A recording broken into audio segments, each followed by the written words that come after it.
Good morning વિદ્યાર્થી મિત્રો. આજે આપણે દ્વિઅંગીના સામાન્ય લક્ષણોનો પાર્ટ 2 બીજો ભાગ જોઈશું. આપણે પહેલા લેક્ચરમાં દ્વિઅંગીના સામાન્ય લક્ષણોના કેટલાક મુદ્દાઓ જોઈ ગયા હતા. તો આજે આપણે દ્વિઅંગીના સામાન્ય લક્ષણોમાં આગળના કેટલાક મુદ્દાઓ જોઈશું.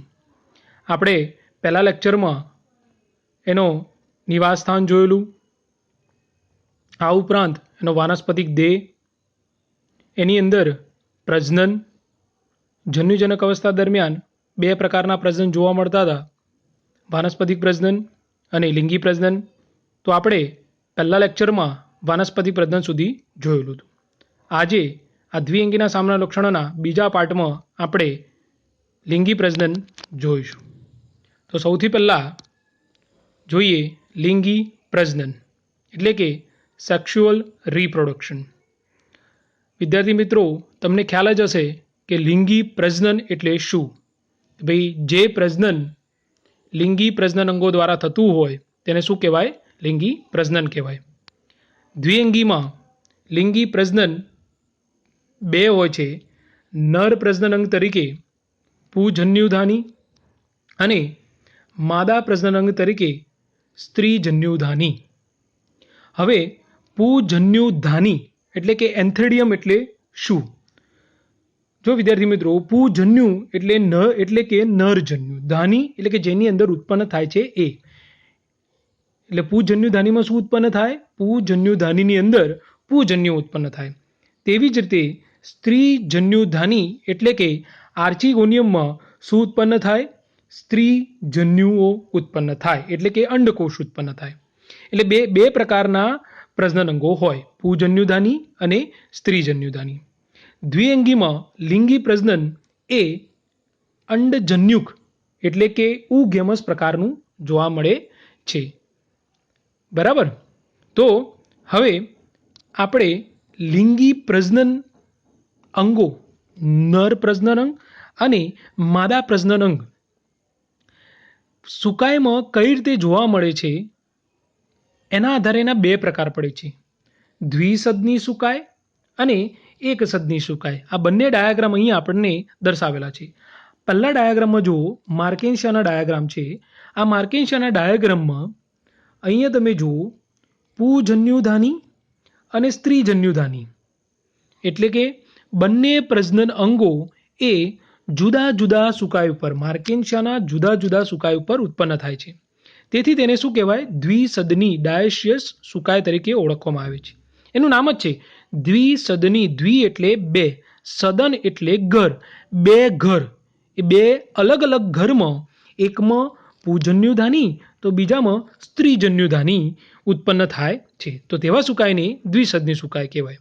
બીજા ડાયાગ્રામમાં જુઓ મિત્રો, આ ડાયાગ્રામની અંદર તમને જોવા મળશે કે બંને પ્રજનન અંગો પુંજન્યુધાની અને સ્ત્રીજન્યુધાની એક જ સુકાઈ ઉપર ઉત્પન્ન થાય. એક જ સુકાઈ ઉપર ઉત્પન્ન થાય એટલે એને શું કહેવાય? એક સદની, મોનોસિયસ. એક એટલે સિંગલ, વન, અને સદન એટલે ઘર. એક ઘરમાં બંને પ્રજનન અંગો ઉત્પન્ન થાય. હવે આ પ્રજનન અંગોમાં થોડી વિવિધતા જોવા મળે છે. એક સદનીમાં બ્રાયોપ્સિડામાં, એનું ઉદાહરણ છે બ્રાયોપ્સિડા ફ્યુનારિયા. જો આ ડાયાગ્રામમાં શું બતાવેલું છે કે ભાઈ આ જે શાખા છે ત્યાં પુંજન્યુધાની ઉત્પન્ન થાય છે અને આ શાખા જે કરી, આ શાખાના પર્ણોની ગુચ્છ પર શું ઉત્પન્ન થાય છે? સ્ત્રીજન્યુધાની ઉત્પન્ન થાય છે. એટલે કે પુંજન્યુધાની અને સ્ત્રીજન્યુધાની એક જ સુકાઈ ઉપર ઉત્પન્ન થાય છે, પરંતુ એક જ સુકાઈની જુદી જુદી શાખાઓ ઉપર ઉત્પન્ન થાય. કાં તો બંને પુંજન્યુધાની અને સ્ત્રીજન્યુધાની એક જ શાખા ઉપર ઉત્પન્ન થાય, તો બંનેને શું કહેવાય? એક સદની સુકાઈ કહેવાય. બરાબર. તો આપણે આ બે પ્રકારો જોયા પ્રજનન અંગો ક્યાં ઉત્પન્ન થાય છે તેના આધારે, કે દ્વિસદની સુકાઈ જે બે જુદા જુદા સુકાઈ ઉપર ઉત્પન્ન થતો હોય, અને એક સદની સુકાઈ એટલે કે એક જ સુકાઈમાં બંને પ્રજનન અંગો ઉત્પન્ન થતા હોય. હવે આપણે જોઈએ વિદ્યાર્થી મિત્રો કે આ જે લિંગી પ્રજનનમાં શું ભણીએ છીએ? લિંગી પ્રજનન અંગોની ચર્ચા કરીએ છીએ. તો આ જે લિંગી પ્રજનન અંગો જે ખરા એ ક્યાં ઉત્પન્ન થાય છે? બે રીતે ઉત્પન્ન થાય.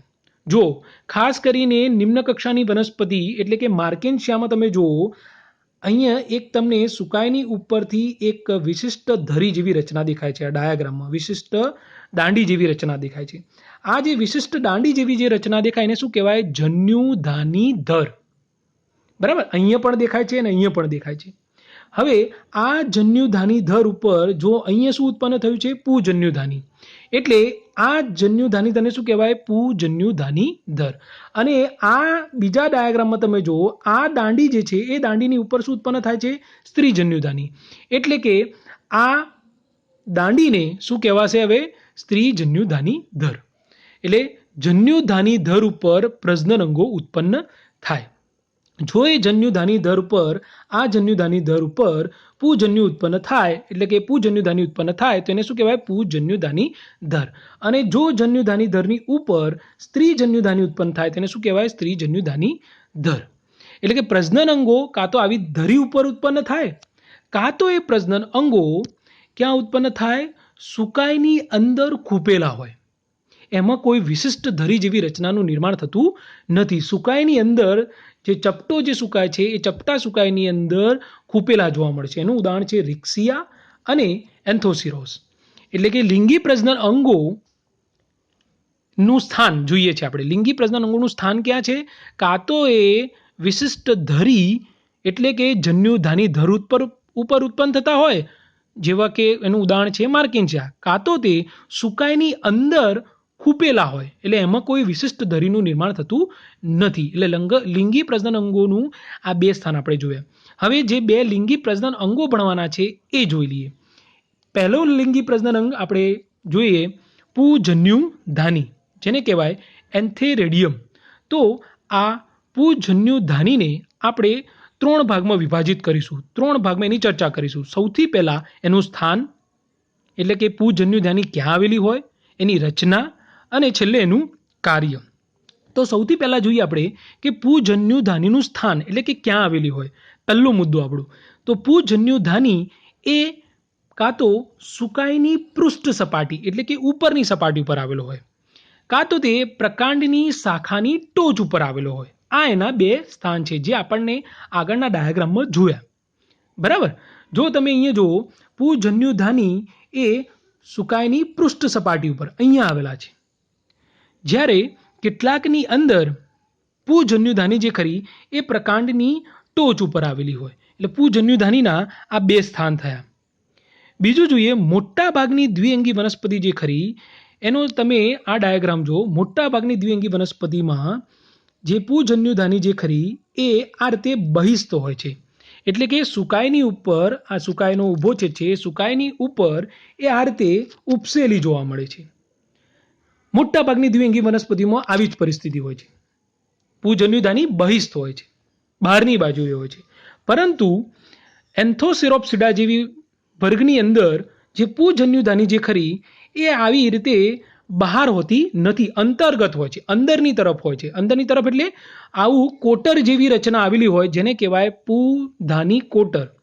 એટલે કે પૂજન્યુધાની ક્યાં આવેલી હોય? પૂધાની કોટરની અંદર આવેલી હોય. એટલે 2 પ્રકારે પૂજન્યુધાનીનું સ્થાન જોવા મળે. પૂજન્યુધાની કાં તો કેવી હોય? બહિસ્થ હોય, કાં તો કેવી હોય? અંતર્ગત હોય. હવે વિદ્યાર્થી મિત્રો, આપણે એનું સ્થાન જોઈ લીધું કે પૂજન્યુધાની ક્યાં આવેલી હોય, એક્ઝેક્ટ સ્થાન ક્યાં આવેલું છે. હવે પૂજન્યુધાનીની રચના જોઈએ. જો આ ડાયાગ્રામ અહીંયા બતાવેલો છે એ છે પૂજન્યુધાનીની રચના. હવે તમે જો આખો ડાયાગ્રામ ઉપર તમે ધ્યાન દોરશો તો તમને દેખાશે કે ભાઈ પૂજન્યુધાની ઘણા બધા કોષોની બનેલી છે, એટલે કે બહુકોષીય છે. બીજું અંડાકાર કે ગદા આકારની છે, અથવા તો કેટલાકમાં ગોળાકાર પણ હોય છે. ડાયાગ્રામમાં જો તમે આખી જે પૂજન્યુધાનીની રચના દેખાય છે એ 2 ભાગમાં વહેંચાયેલી છે. નીચેનો તમને દેખાય આ ભાગ બહુકોષીય દંડ ધરાવે છે. પૂજન્યુધાની નીચેની બાજુએ શું ધરાવે છે? બહુકોષીય દંડ ધરાવે છે. અને આ જે ઉપરનો જે પૂજન્યુધાનીનો જે ભાગ તમને દેખાય, અંડાકાર ભાગ, આ પૂજન્યુધાનીનો ઉપરનો અંડાકાર ભાગની સૌથી બહારની બાજુએ આ જે આપણને દેખાય, સૌથી બહારની બાજુએ શું દેખાય છે? એક સ્તરીય વંધ્ય આવરણ જોવા મળે છે. દેખાય જ છે ડાયાગ્રામમાં, ફક્ત એક જ સ્તરનું આવરણ આવેલું છે, જે કેવું હોય છે? વંધ્ય આવરણ હોય છે, જેને જેકેટ લેયર અથવા તો રક્ષણાત્મક આવરણ તરીકે ઓળખવામાં આવે છે. હવે આ વંધ્ય આવરણની અંદર તમે જુઓ ઘણા બધા કોષોનો સમૂહ આવેલો છે. તમને જે જાળી જેવી ખાના જેવી રચના દેખાય ને, એ બધા શું છે? કોષોનો સમૂહ છે.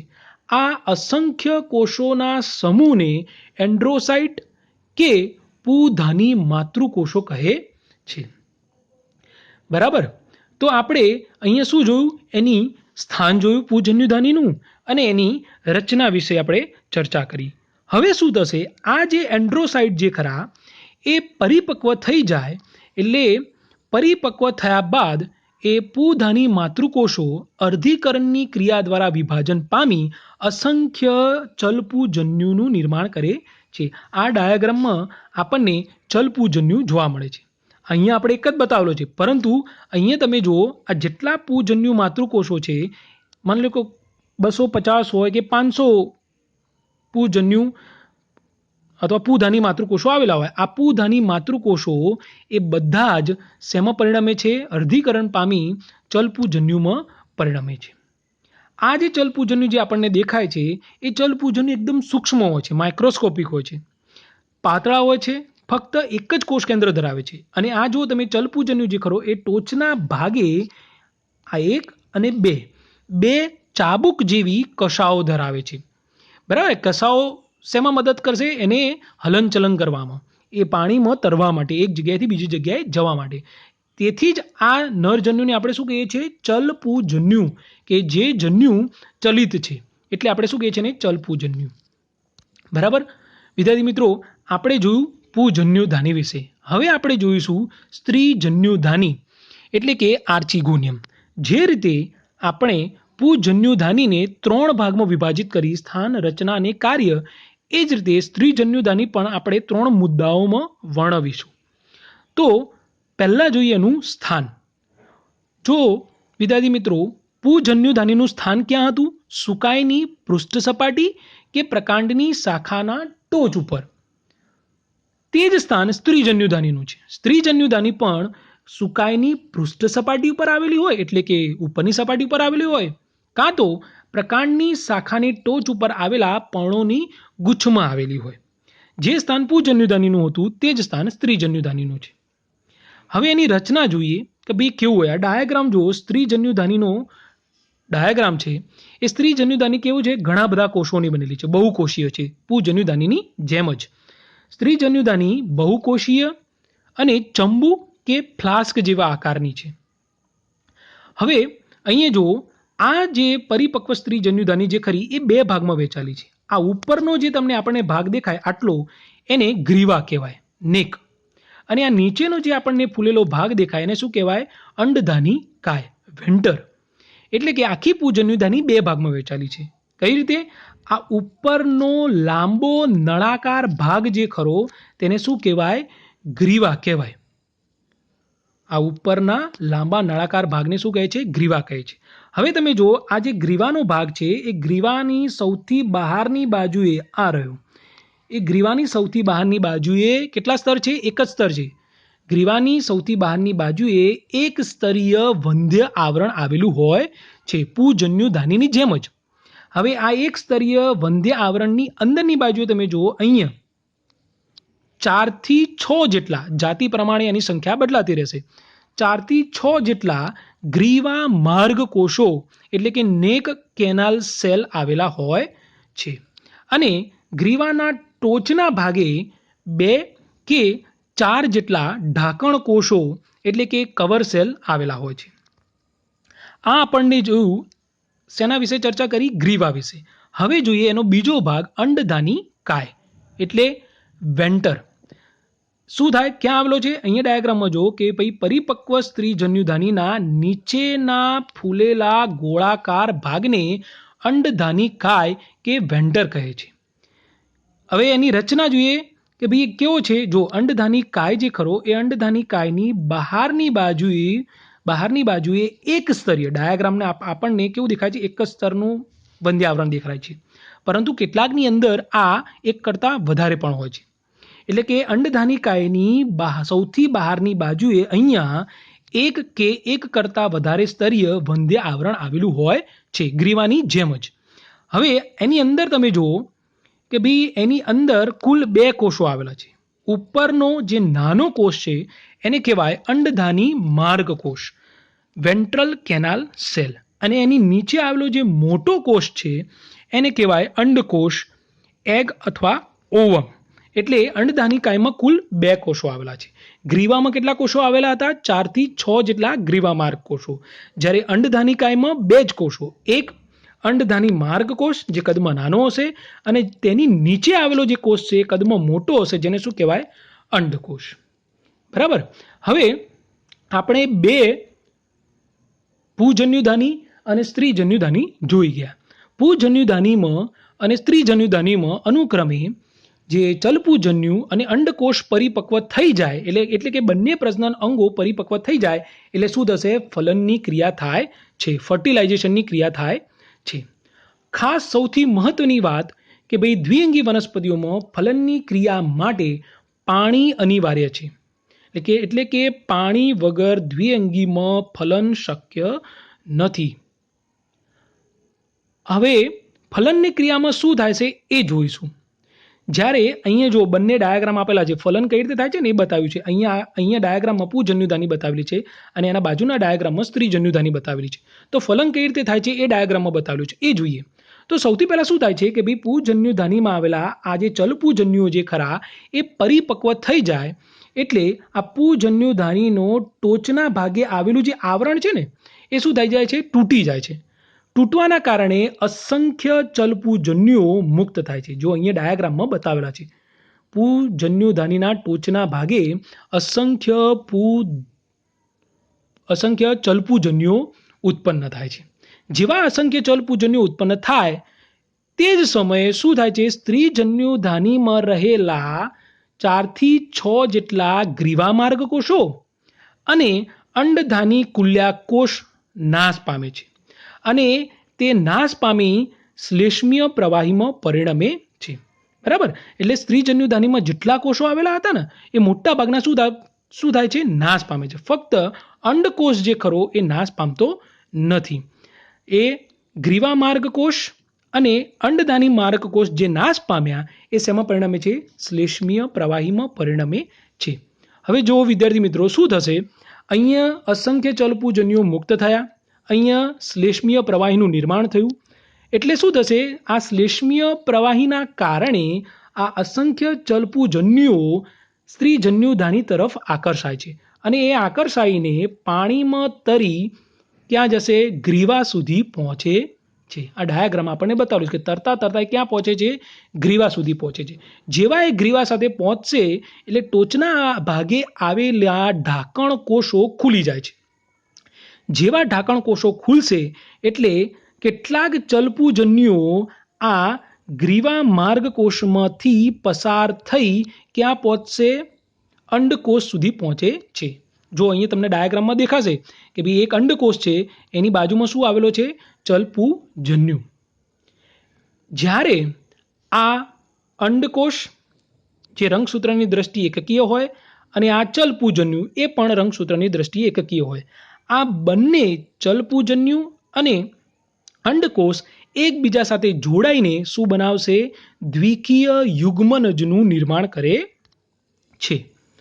આ જે દ્વિકીય યુગ્મનજ બન્યું એટલે દ્વિકીય યુગ્મનજના નિર્માણની સાથે જન્યુજનક અવસ્થાનો શું થશે? અંત આવશે અને બીજાણુજનક અવસ્થાની શું થશે? શરૂઆત થશે. એટલે એનો મતલબ શું થયો કે ભાઈ જન્યુજનક અવસ્થાની છેલ્લી રચના કઈ? એના જન્યુઓ કયા? ચલપુજન્યુ અને અંડકોષ. જ્યારે બીજાણુજનક અવસ્થાની પહેલી રચના કઈ? યુગ્મનજ. એટલે જેવો યુગ્મનજ બની જાય એટલે બીજાણુજનક અવસ્થાની શરૂઆત થાય અને જન્યુજનક અવસ્થા શું થાય? પૂરી થાય. હવે આપણે જોઈશું બીજાણુજનક અવસ્થા એટલે કે સ્પોરોફાઇટિક સ્ટેજ, જેને કેટલીક વાર અલિંગી પ્રજનન તરીકે પણ ઓળખવામાં આવે છે. હવે જોઈએ જન્યુજનક અવસ્થા અહીંયા પૂરી થઈ ગઈ. હવે આપણો બીજો મુદ્દો જોઈએ બીજાણુજનક અવસ્થા. બીજાણુજનક અવસ્થાની શરૂઆત ક્યારથી થાય? આપણે આગળના મુદ્દામાં જોયું કે ફલન બાદ યુગ્મનજનું જેવું નિર્માણ થાય ત્યાંથી જ શું થાય છે? બીજાણુજનક અવસ્થાની શું થાય છે? શરૂઆત થાય છે. હવે આ જે યુગ્મનજ ક્યાં બને છે? આ જે આપણને સ્ત્રીજન્યુધાની જે દેખાય ને, સ્ત્રીજન્યુધાનીના અંડકાયમ જ યુગ્મનજ બને છે. અહીંયા જ યુગ્મનજ આવેલો હોય છે. આ જે યુગ્મનજ જે ખરો એ યુગ્મનજને ફલિતાંડ તરીકે પણ ઓળખવામાં આવે છે. હવે શું થશે? આ જે યુગ્મનજ વિશ્રામી અવસ્થા ભોગવ્યા વગર વિભાજન પામી શેમાં પરિણમશે? બહુકોષીય ભ્રૂણમાં પરિણમે છે. યુગ્મનજ એક જ કોષનો બનેલો છે. રંગસૂત્રની દ્રષ્ટિએ દ્વિકીય છે. દ્વિકીય યુગ્મનજ વારંવાર વિભાજન પામી શું બનાવશે? બહુકોષીય એટલે કે ઘણા બધા કોષોનો સમૂહ બનાવશે, જેને શું કહેવાય? બહુકોષીય ભ્રૂણ કહેવાય. આ જે બહુકોષીય ભ્રૂણ ક્યાં આવેલો હશે? બહુકોષીય ભ્રૂણ ક્યાં આવેલો હશે? આ રચનામાં જો અહીંયા જ આવેલો હશે. સ્ત્રીજન્યુધાનીના અંડધાની કાયમ જ અહીંયા જ ભ્રૂણ આવેલો હશે. હવે આ જે બહુકોષીય ભ્રૂણ જે ખરો એ શું કરે છે? જન્યુજનકમાંથી અથવા તો જન્યુજનક સુકાયમાંથી ખોરાકનું શું કરે છે? શોષણ કરે છે. હવે ભ્રૂણ અવસ્થા શેની છે? બીજાણુજનક અવસ્થાની. એટલે કે બીજાણુજનક અવસ્થા પોતે પોતાનો ખોરાક બનાવતી નથી, પરાવલંબી છે, બીજા ઉપર આધાર રાખે છે. જન્યુજનક અવસ્થા ઉપર તે પોષણ માટે શું રાખે છે? આધાર રાખે છે. જેમ જેમ ભ્રૂણને પોષણ મળતું રહેશે તેમ તેમ એ ભ્રૂણ આગળ વારંવાર વિભાજન પામી શું બનાવશે? પુખ્ત બીજાણુજનકનું નિર્માણ કરે છે. જો વિદ્યાર્થી મિત્રો યાદ રાખજો, બીજાણુજનક અવસ્થાનો પ્રથમ કોષ કયો? યુગ્મનજ. બરાબર, જે એક જ કોષનો બનેલો હોય. એ એક કોષીય યુગ્મનજ વિભાજન પામી શું બનાવશે? બહુકોષીય ભ્રૂણ. એ બહુકોષીય ભ્રૂણ પોષણ મેળવશે ક્યાંથી? જન્યુજનક સુકાયમાંથી, એટલે કે જન્યુજનક અવસ્થા ઉપર આધારિત છે. અને એ બહુકોષીય ભ્રૂણ આગળ વિભાજન પામી શું બનાવશે? પુખ્ત બીજાણુજનક. હવે જો આ પરિપક્વ બીજાણુજનકનું નિર્માણ થાય એ સ્પષ્ટપણે 3 ભાગમાં વહેંચાયેલું હોય, જે આપણને આ ડાયાગ્રામમાં દેખાય છે. માર્કેન્શાનો ડાયાગ્રામ છે, જે તમે સેમિસ્ટર 1માં અથવા 2માં ભણેલા હશો.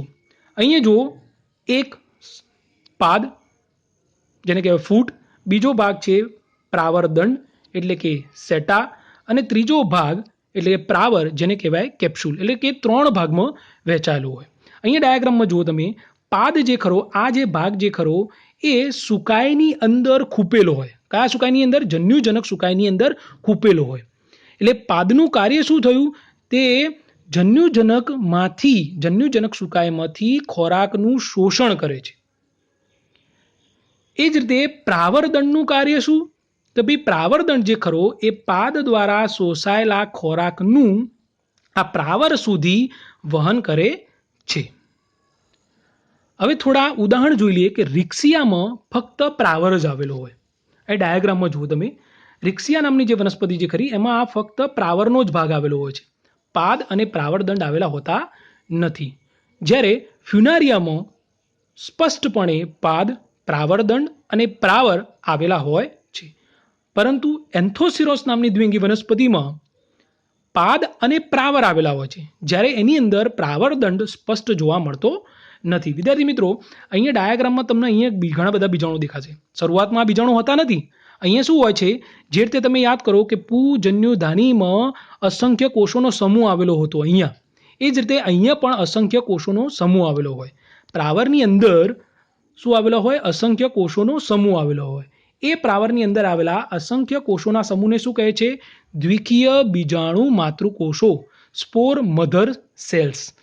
આ દ્વિકીય બીજાણુ માતૃકોષો અર્ધીકરણની ક્રિયા દ્વારા વિભાજન પામી એકકીય, જો બીજાણુ કેવા હતા? રંગસૂત્રની દ્રષ્ટિએ દ્વિકીય હતા, પરંતુ તેનું શું થાય છે? અર્ધીકરણ થઈ તે શેમાં રૂપાંતર પામે છે? એકકીય, એકકોષીય અચલિત સમબીજાણુનું નિર્માણ કરે છે. જો અહીંયા વિદ્યાર્થી મિત્રો બીજાણુનું નિર્માણ થાય છે, એટલે કેટલીક વાર બીજાણુજનક અવસ્થાને અલિંગી પ્રજનન અવસ્થા તરીકે પણ ઓળખવામાં આવે છે. સમબીજાણુ એટલે શું? સમ એટલે સમાન. જે બીજાણુ રચનાને આકારની દ્રષ્ટિએ કેવા હોય? સમાન હોય, સરખા હોય, એને શું કહેવાય? સમબીજાણુ. હવે જે આ સમબીજાણુઓ બન્યા, બીજાણુનું નિર્માણ થયું, એટલે બીજાણુના નિર્માણની સાથે જ બીજાણુજનક અવસ્થાનો શું થાય છે? અંત થાય છે. અને કઈ અવસ્થા શરૂ થાય છે? જન્યુજનક અવસ્થા ની શરૂઆત થાય છે. એટલે કે એનો મતલબ શું થયો? બીજાણુ એ જન્યુજનકનો પ્રથમ કોષ કહેવાય. જો વિદ્યાર્થી મિત્રો યાદ રાખજો, યુગ્મનજ એ બીજાણુજનક અવસ્થાનો પ્રથમ કોષ છે અને બીજાણુ એ જન્યુજનકનો પ્રથમ કોષ છે. હવે આ જે બીજાણુ જે નિર્માણ થયું એ પરિપક્વ થઈ જાય, જે આ ડાયાગ્રામમાં ઘણા બધા બીજાણુ આપણને જોવા મળે છે, એ પરિપક્વ થઈ જાય એટલે આ પ્રાવર જે ખરો એ પ્રાવર તૂટી જાય છે અને આ જે બીજાણુ જે ખરા એ બીજાણુ મુક્ત થઈ જાય છે. મુક્ત થયા બાદ આ બીજાણુ અનુકૂળ વાતાવરણમાં અંકુરણ પામી સીધા સુકાઈની અંદર નવા જન્યુજનક સુકાઈનું શું કરે છે? નિર્માણ કરે છે, જેનું ઉદાહરણ છે રિક્સિયા. તો કેટલાકની અંદર શું થાય છે કે ભાઈ બીજાણુનું અંકુરણ સીધા સુકાઈમાં થતું નથી, પરંતુ તેમાં બીજાણુનું અંકુરણ થઈ પહેલાં શું બને છે? પ્રોટોનેમા એટલે કે પ્રતંતુ બને છે અને એ પ્રતંતુ પાછળથી શું બનાવે છે? નવું જન્યુજનક સુકાય કે વનસ્પતિનું નિર્માણ કરે છે. એટલે આ બે ઉદાહરણ જોયા કે ભાઈ બીજાણુનું અંકુરણ થઈ કાં તો સીધો જન્યુજનક સુકાય બની જાય, જે રિક્સિયામાં જોવા મળે છે, કાં તો શું થશે? બીજાણુનું અંકુરણ થઈ પહેલાં શું બનશે? પ્રતંતુ બનશે અને એ પ્રતંતુ આગળ વિકાસ પામી શું બનાવશે? નવો જન્યુજનક વનસ્પતિ. એનું ઉદાહરણ છે ફ્યુનારિયા. અને છેલ્લો મુદ્દો આપણે જોઈએ આનો દ્વિઅંગીના સામાન્ય લક્ષણો, કે દ્વિઅંગીમાં સ્પષ્ટ એકાંતર જનન એટલે કે અલ્ટરનેશન ઓફ જનરેશન જોવા મળે છે. અલ્ટરનેશન ઓફ જનરેશન એટલે શું? કે તમે જુઓ વિદ્યાર્થી મિત્રો કે જન્યુજનકની શરૂઆત ક્યાંથી થઈ? જન્યુજનકનો પ્રથમ કોષ કયો? બીજાણુ. બીજાણુનું અંકુરણ થાય એટલે શું બનાવશે? સુકાય. એ સુકાય શું ઉત્પન્ન કરશે? બે પ્રજનન અંગો, પુજન્યુધાની અને સ્ત્રીજન્યુધાની. પુજન્યુધાની શું ઉત્પન્ન કરશે? ચલપુજન્યુ. સ્ત્રીજન્યુધાની શું ઉત્પન્ન કરશે? અંડકોષ. આ ચલપુજન્યુ અને અંડકોષ એકબીજા સાથે જોડાઈને શું બનાવશે? યુગ્મનજ. જેવો યુગ્મનજ બનશે એટલે જન્યુજનક અવસ્થા પૂરી થશે અને શેનું શરૂઆત થશે? બીજાણુજનક અવસ્થાની શરૂઆત થાય છે. હવે જે આ બીજાણુજનકનું નિર્માણ થયું એ બીજાણુજનક જે અવસ્થા જે ખરી એ યુગ્મનજ વિભાજન પામી ભ્રૂણ બનાવશે, ભ્રૂણ વિભાજન પામી પુખ્ત બીજાણુજનક બનાવશે.